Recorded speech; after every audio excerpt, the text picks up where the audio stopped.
Welcome back to Divyashri kitchen and blogs. ఈరోజు మన కిచెన్లో ఎంతో టేస్టీగా ఉండే వంకాయ కారాన్ని తయారు చేసి చూపిస్తాను. ఈ వంకాయ కారం తయారు చేసుకోవడం చాలా ఈజీ అండి. పప్పులోకి, రసంలోకి చాలా టేస్టీగా ఉంటుంది. అండ్ చేసుకునే విధానం కూడా చాలా ఈజీ. ఇంట్లో ఉన్న వాటితోనే సింపుల్గా ప్రిపేర్ చేయొచ్చు. ఇలా చేస్తే 2 రోజులైనా బాగా నిల్వ ఉంటుందండి. మరి ఇది ఎలా ప్రిపేర్ చేయాలో చూసేద్దాం. ముందుగా ఇక్కడ నేను పొడిగాటి వంకాయల్ని శుభ్రంగా కడిగి పక్కన పెట్టేసుకొని ఇలా మధ్యలో ఘాట్లు పెట్టేసుకుంటున్నాను. వంకాయలని ఇలా మధ్యలో ఘాట్లు పెట్టేసుకొని అన్నీ పక్కన పెట్టేసుకోవాలండి. ఇప్పుడు ఇందులో మనం కొంచెం ఉప్పును కూడా పెట్టుకొని ఇలా పెట్టేసుకోవాలి. మిగతా అన్నిటినీ ఇలానే పెట్టేసుకొని పక్కన పెట్టేసుకోవాలండి. పక్కన పెట్టేసుకొని ఒక మిక్సీ జార్ తీసుకొని ఎండు కొబ్బరి అలాగే కొంచెం పుట్నాల పప్పును కూడా యాడ్ చేసుకొని మూత పెట్టేసి ఫైన్గా మెత్తగా గ్రైండ్ చేసేసుకోవాలి. ఇలా గ్రైండ్ చేసుకున్న దాంట్లో 4-5 వెల్లుల్లి రెబ్బల్ని కూడా యాడ్ చేసుకోవాలి. ఇలా వెల్లుల్లి రెబ్బల్ని కూడా యాడ్ చేసుకొని 2 లేదా 3 టేబుల్ స్పూన్ ఎర్ర కారాన్ని కూడా యాడ్ చేసుకోవాలి. ఇప్పుడు మూత పెట్టేసి వీటిని కూడా మెత్తగా గ్రైండ్ చేసేసుకోవాలి. చూడండి ఇలా మెత్తగా పౌడర్ అవ్వాలండి. ఇలా మొత్తం మెత్తగా గ్రైండ్ చేసుకోండి. మీకు కారం సరిపోతే ఇంకొంచెం యాడ్ చేసుకోండి. ఇప్పుడు దీన్ని పక్కన పెట్టేసుకొని స్టవ్ ఆన్ చేసి ప్యాన్ పెట్టి ప్యాన్ హీట్ అయ్యాక అందులో ఆయిల్ వేసి వంకాయల్ని ఉప్పు పెట్టిన వంకాయల్ని బాగా వేయించుకోవాలి. ఇలా చూపిస్తున్న విధంగా మొత్తం వేయించుకోవాలండి. అటు ఇటు గోల్డెన్ బ్రౌన్ కలర్ వచ్చేంత వరకు వంకాయల్ని బాగా వేయించేసుకోవాలి.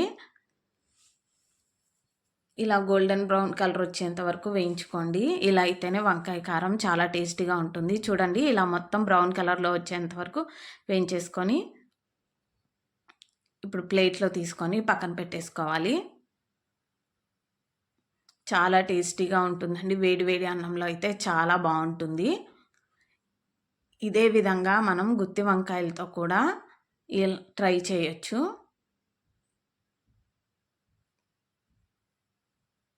చూడండి ఇలా మొత్తం తీసుకొని పక్కన పెట్టేసుకోవాలి. ఇప్పుడు మనం ఇందులో వంకాయలంతా చల్లారించినాక ఆ కారాన్ని ఇలా వంకాయల మధ్యలో ఇలా పెట్టేసుకోవాలి.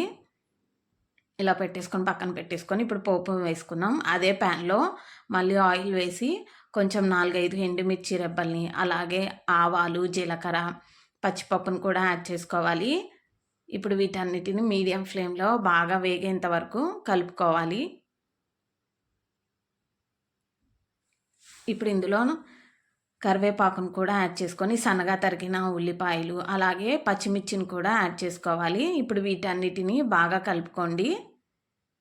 ఇలా కలుపుకొని ఇందులో కొంచెం చిటికెడు పసుపును కూడా యాడ్ చేసుకోవాలి.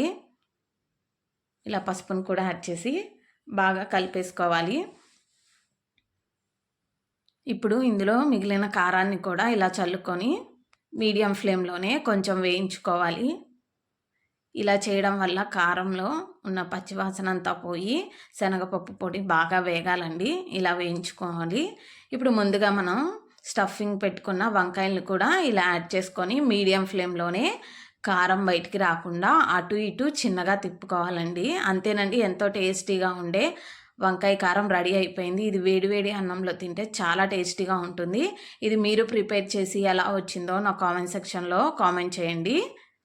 ఇలా మొత్తం బాగా వేగిపోయాక సర్వింగ్ బౌల్లో తీసుకొని సర్వ్ చేసుకోవడమేనండి. అంతేనండి, ఎంతో టేస్టీగా ఉండే వంకాయ కారం రెడీ అయిపోయింది.